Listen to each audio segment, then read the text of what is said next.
Today is Friday, day 5. I'm still feeling strong. I don't have any cravings because I'm very regular with my meals, so my blood sugar levels don't crash. However, I am sore in my back and biceps from yesterday's workout, so I hope you are as well. Today we've got shoulders, calves and abs, so make sure you take your pre-workout supplements so you've got plenty of energy, and I'll see you at the gym.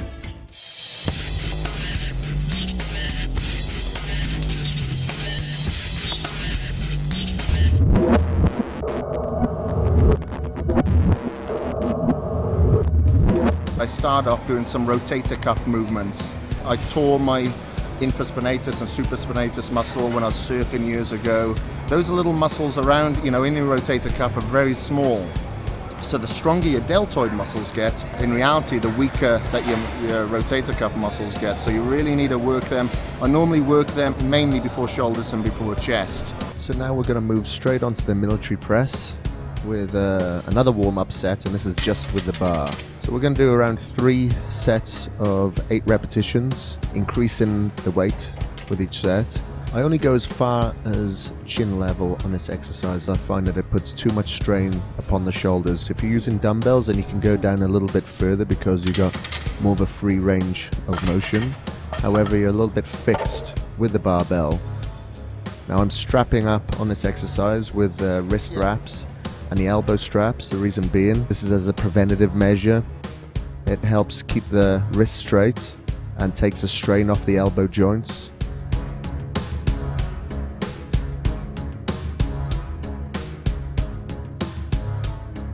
Make sure your back is supported during this time against the back support to prevent injury.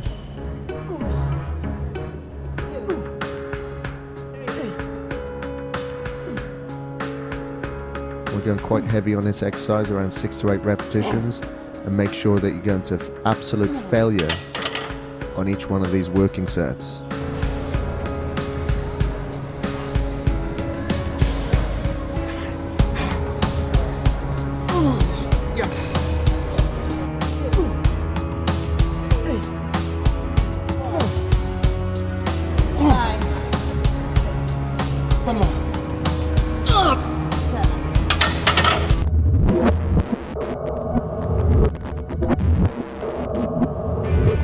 We're going to do side raises, 3 sets of around 15 repetitions. Now by doing the shoulder press, we're hitting all of the shoulder heads, mainly the front delt.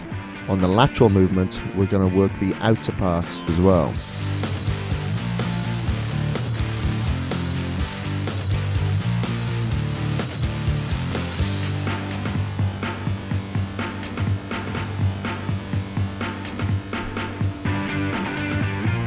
So make sure you're standing erect. There's a little bit of a swing in this exercise. It's a controlled cheating. It's not ballistic movement. Especially when you're going heavy on this movement, it just takes the strain away from the back.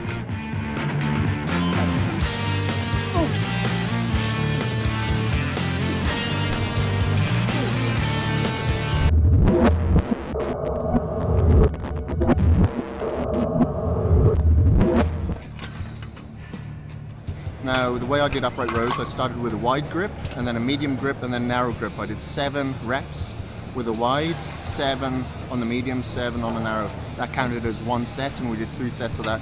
The reason why I like to do that is because when I go wide, it really hits my rear delts.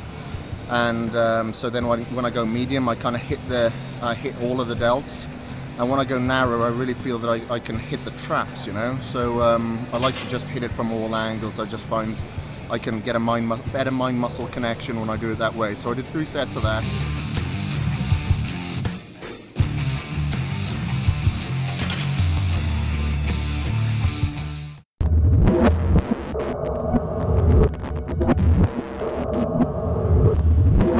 So now we're on to rear raises. We're doing the FST7, so remember we're doing 7 sets with around 30-second rest in between sets. So rear delts is my is a weaker body part for me, so that's why we did the FST7 on the rear delts.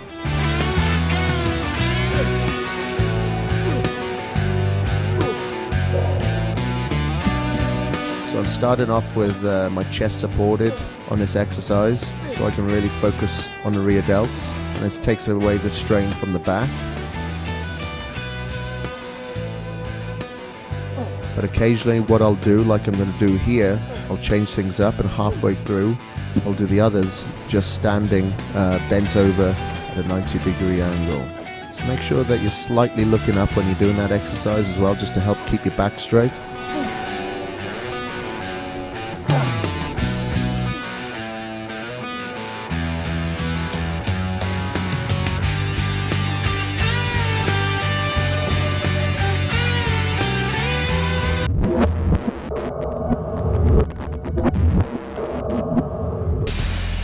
We moved on to supersets, meaning no rest in between abs and calves. So as soon as I did a set of sit-ups, I went immediately onto the seated calf machine. So with sit-ups, I like to use a resistance, so I had an 80-pound dumbbell on my chest. I just find abs really shouldn't be treated differently to any other muscle, so it should, you should go kind of on the lower rep range. If I was just doing normal sit-ups, I could probably do about 60, 70, 80 reps, so I use an added resistance, so I'm knocking around like 15 to 20 repetitions there.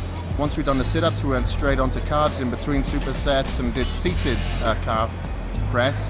Now you might have noticed that I go really slow and deliberate. The reason being is that the Achilles tendon is a very, very thick tendon. So if you go too fast, your tendon takes all of the stress and your muscle, the calf muscle, doesn't. So that's why you'll see a lot of people stacking a hell of a lot of weight on a seated calf or standing calf machine, just repping up and down, and then still a year later they've got tiny calves. I was one of those guys.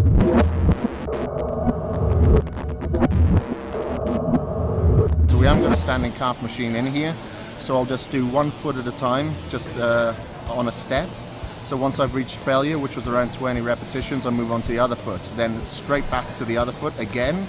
This time I could probably knock out only maybe 15, 16 repetitions because the fatigue is kicking in. I haven't given the muscle an opportunity to really recover, but I just go back and forth and knock out about 3 sets of that.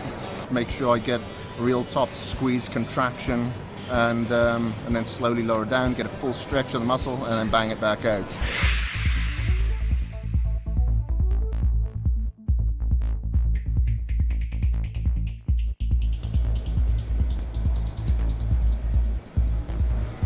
Okay, it's the end of day 5. Today we did shoulders, then we did calves, and then we did abs. So now we finished with that. I'm having my shake, and I'm about to do 20 minutes of cardio, which will involve me just walking home. And that's it for day 5. Come back tomorrow and check out my muscle and learn about yours.